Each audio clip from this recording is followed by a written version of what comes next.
Good morning and welcome to my show. I'm your host, Danny Graham, and I both invite and encourage you to walk with me on the road to wisdom. Come on, y'all. Let's get to walking.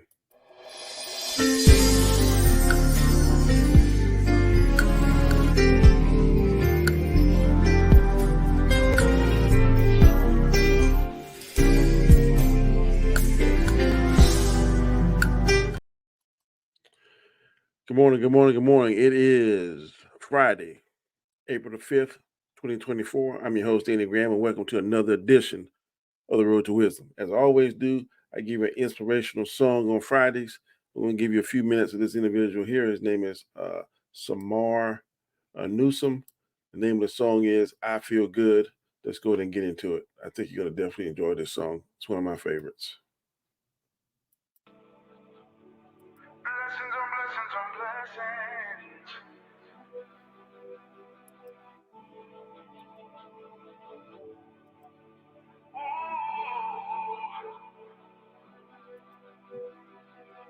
Whenever I think of your goodness and all you've done, I can't help but to wonder how I was a chosen one to receive all your kindness and all your love from above. Sin you cleanse me of, and now I can say that I'm blessed. Whenever I open my eyes, I know that I'm too blessed to focus on anything wrong. So why would I be stressed by anything that comes? Lord, you were the one, change my whole outcome. And I feel good. I'm feeling so good. I feel good. I feel good. Oh, I feel good.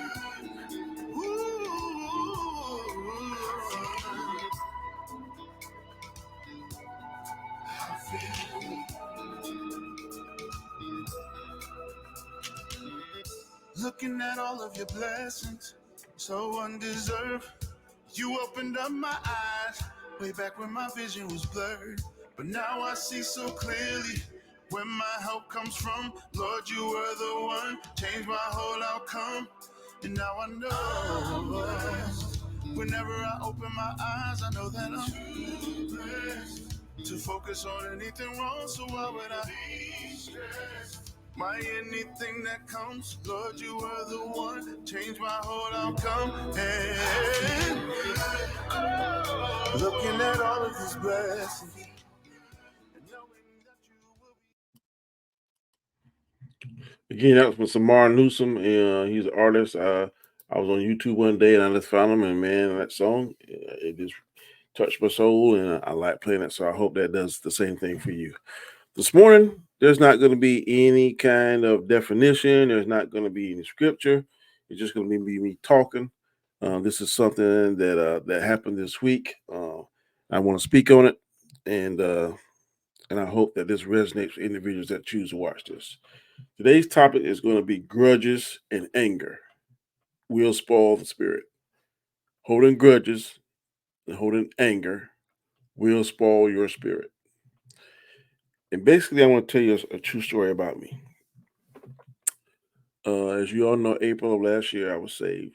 I gave my life to Christ, and but before then, I harbored grudges and anger. I showed displayed anger. There are two individuals. I know you heard this story, but this really hammers on the point that I'm talking about. There were two individuals in the town that I worked, and whenever I saw these individuals, I would instantly get mad. I mean, anger. Like if I was Bruce Banner, I would turn to the Hulk.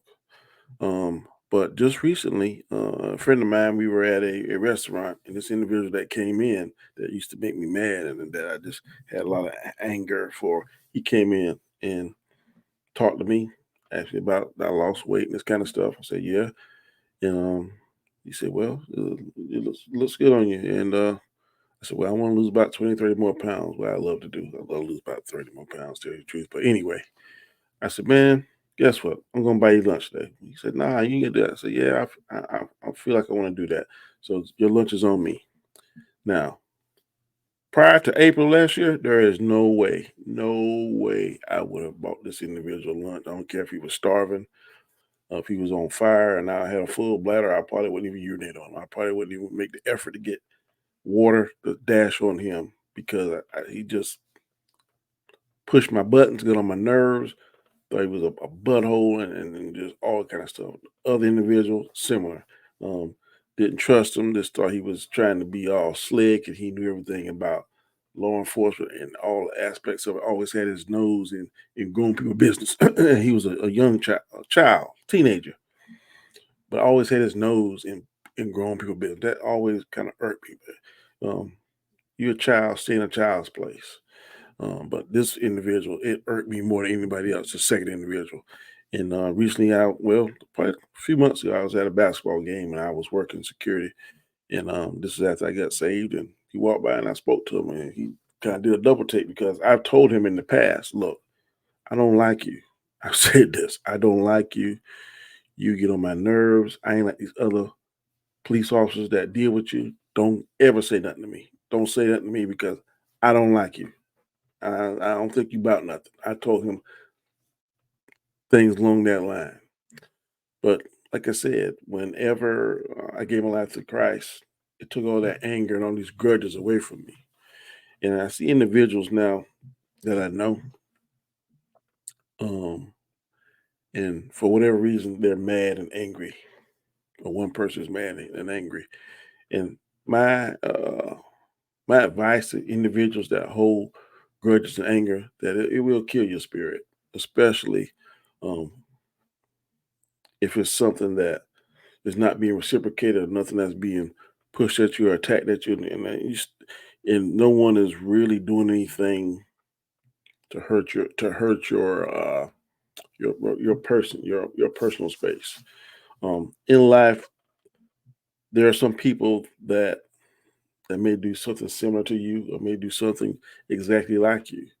But unless it's something that you could actually trademark or something that you actually own or something, I mean, you be irritated about it, aggravated about it, but you can't let that irritation and aggravation grow into grudges and grow into anger because it's going to spoil your spirit. It's gonna make you essentially give that individual more power than he or she really has. Because whenever you see them or hear them, whatever, you instantly aggravated. That's only hurting you because that person may not know, he may know, or she may know, but guess what? They're not mad or aggravated. They going on with their life. They're not angry. Their blood pressure's not up. They're not vexed or whatever particular word you want to use. They chilling. They going on with their life. So it took me a long time to learn that. And my advice is don't give anybody that power. Don't give anybody that power over you to ruin your day. That whenever you see them, you instantly get mad and you feel like you want to put hands on them and do whatever evil intentions you have, whatever violent intentions you have, whatever emotions that run through your body that when that anger, because when you get angry, man, you lose your calm thought process. You have to make sure you calm down so you can think things out clearly. Um, like I said, I was guilty of this. There were two individuals. There were certain individuals all throughout my life I didn't care for, but none with the intensity of these two that I was talking about earlier at the beginning of this video. But there's someone that can cure all that, and that's God. That's Jesus. He can take all that anger away. He took all that anger. He took all that vitriol. He took all that clenching of the fist, the raising of the blood pressure. He took all that away. Like that.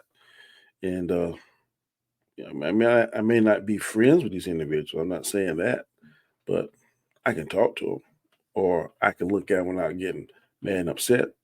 Will we ever be the best of friends? I doubt it, but who knows what the Lord has in store? The Lord may have that we become best of friends, or we become more than we are now. But there's a time when the devil is right here. He's like, you don't like that sucker. He ain't about nothing. If you could put hands on him, you would. That's what I thought.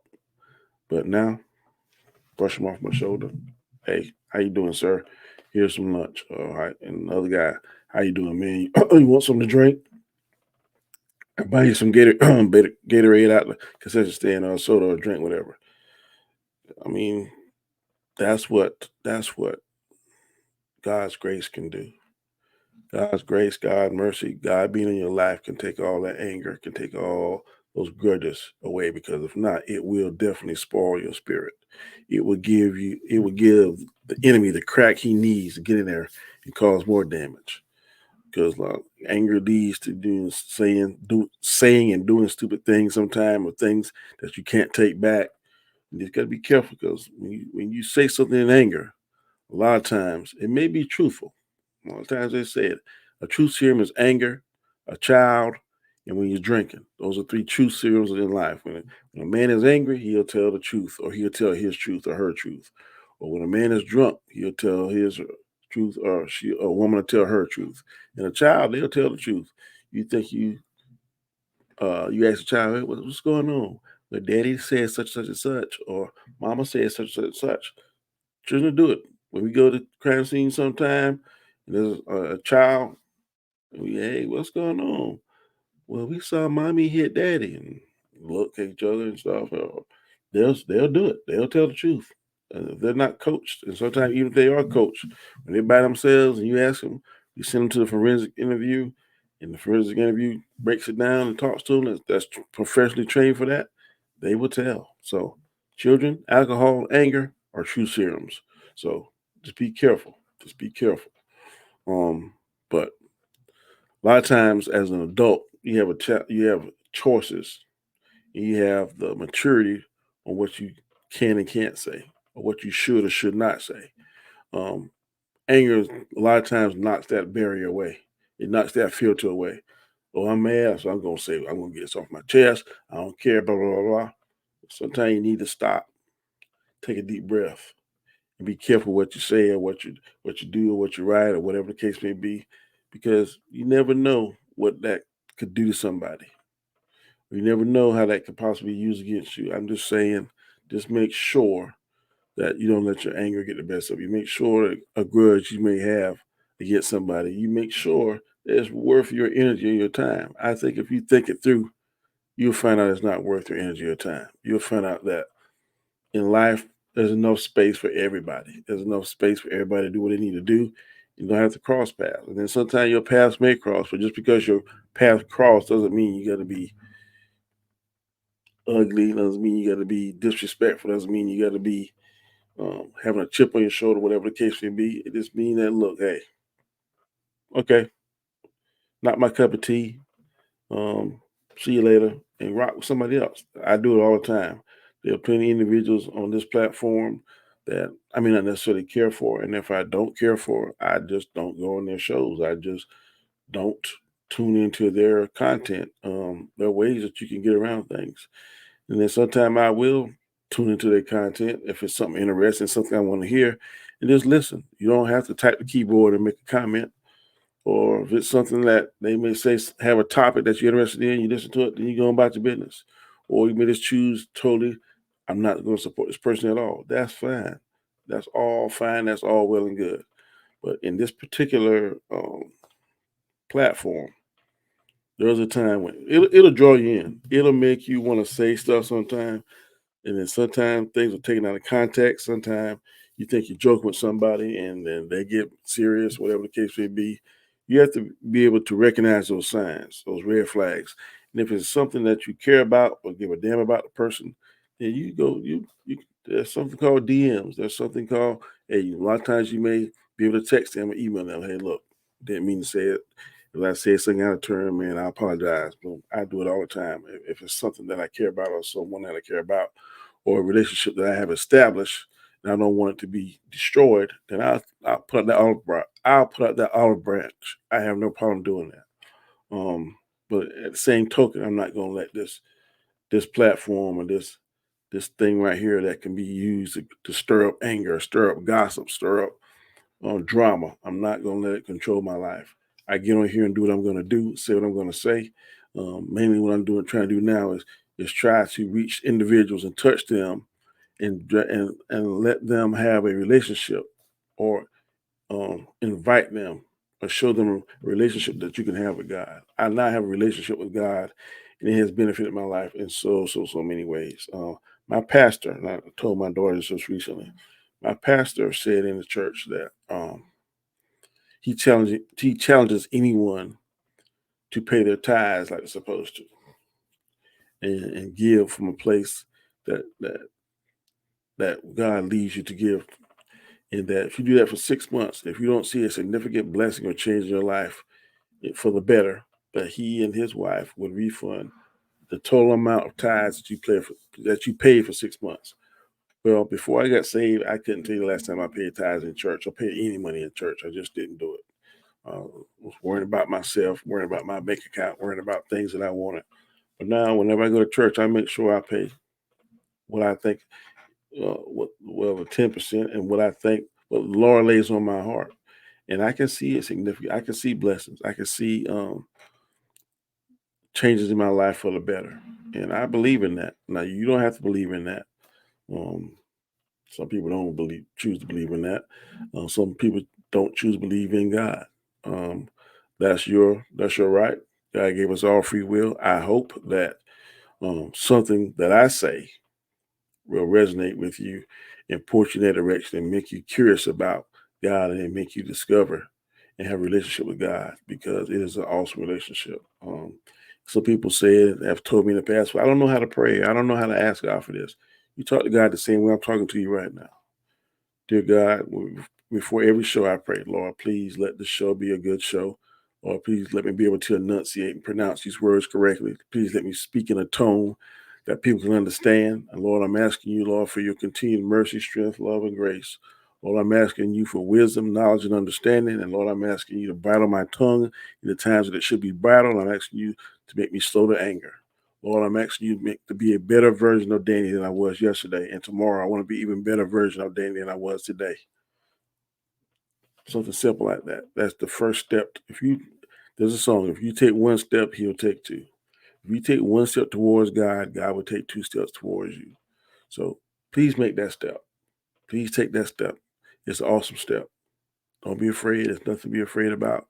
There's nothing to be ashamed about. I don't care if people think that what I believe in is a bunch of malarkey. That's your right. I believe in it. I believe 1000% in God and Jesus. I'm a God fearing man, and I don't care if you think that's crazy or not. It's what I believe in. The same way what you believe in is whatever you believe in. I choose to believe in God. I choose to believe in the Bible. So that's just my 2 cents on today about grudges and anger. Don't let them spoil your spirit, because they'll do it. Don't let grudges and don't let anger spoil your spirit. Holding a grudge will only give the power to the person that you're holding a grudge against. Anger will make you say and do things that you normally wouldn't do. And sometimes, even though you forgive, the person may forgive you, they won't forget it. They won't forget it. And there'll be something that come across and they'll be like, remember that time Danny did this and this? No.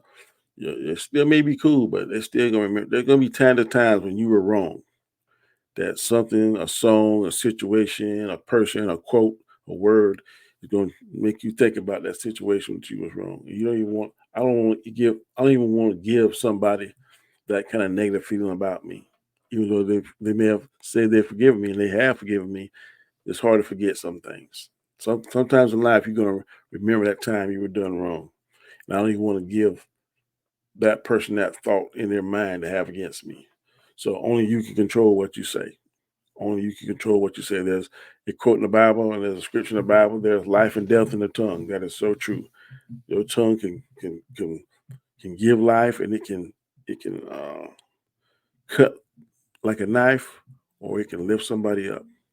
Use your tongue to lift somebody up. I'm trying to use this platform, my tongue, to lift this up.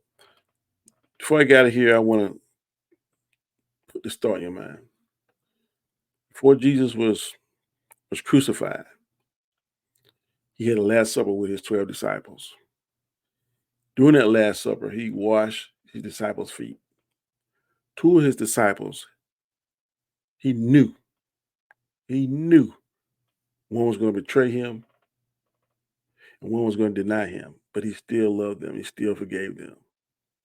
He told Simon Peter, before the cock crows 3 times, you will deny me. And sure enough, he denied Jesus. Judas, 30 pieces of silver. He identified Jesus by kissing him on his cheek. And then where the guards knew that that was Jesus. He betrayed Jesus, who he know was an innocent person, innocent man, but he betrayed him for 30 pieces of silver. Felt so guilty that he committed suicide and hanged himself. Jesus knew this, and he still didn't hold grudges. He still loved those two individuals. He was not angry at them. He forgave them. Now, do you want to be Satan-like, or do you want to be Christ-like?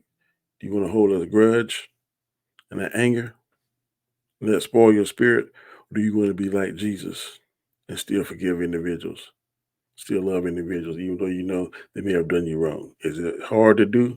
Yes, because the flesh is weak at times. The flesh don't want to forgive. The flesh don't want to forget. But you got to do it. But you can do it with Jesus' help. You can do it with God's help. You can do it with praying. And I encourage you to pray. I encourage you to don't let individuals have that power over you. So if anyone comes to you and they said crazy stuff about Danny, I'm going to hold grudges.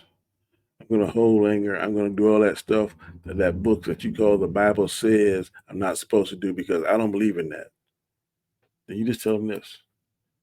I choose to believe in the Bible because it's a reliable collection of historical documents written down by eyewitnesses during the lifetime of other eyewitnesses. They report to us supernatural events that took place in fulfillment of specific prophecies and claim that their writings are divine rather than human in origin. It comes from Pastor Vodi Bakum. That is the question. That is the answer to the questions to individuals who are non-believers choose to challenge your belief in the Bible. Please tell them that. If this is your first time ever seeing me on this platform, I'm going to ask you to do a couple things for me, or a few things for me. First, I'm going to ask you to please subscribe. Second, I'm going to ask you to please hit that notification bell because I don't want you to miss any material that I upload. Third, I'm going to ask you to please share this video with your friends, family, whoever you think they derive or get some kind of enjoyment of it or wants to have a relationship with Jesus. Send this to them, whether you think it or not, whether you think it'll help or not. But if you definitely think it will help, you definitely think it will establish a relationship with them and God, with Jesus, please send this to them. But actually give me that thumbs up, hit that thumbs up, the like button. That helps me out with the YouTube algorithm. Also, leave a comment. Any comment that you choose to leave, I will read. I will respond back to you. And last but not least, watch all my videos from the start to the finish. That also helps me out with the YouTube algorithm. Hope you all have a fantastic weekend. Enjoy your Friday. I enjoyed my vacation. We just came back yesterday. I'm ready to go on another one because that was fantastic. Enjoying my family. And I hope you all, like I said, be safe. Hope you all had a good Easter. And until next time, until Monday morning, be safe and God bless you.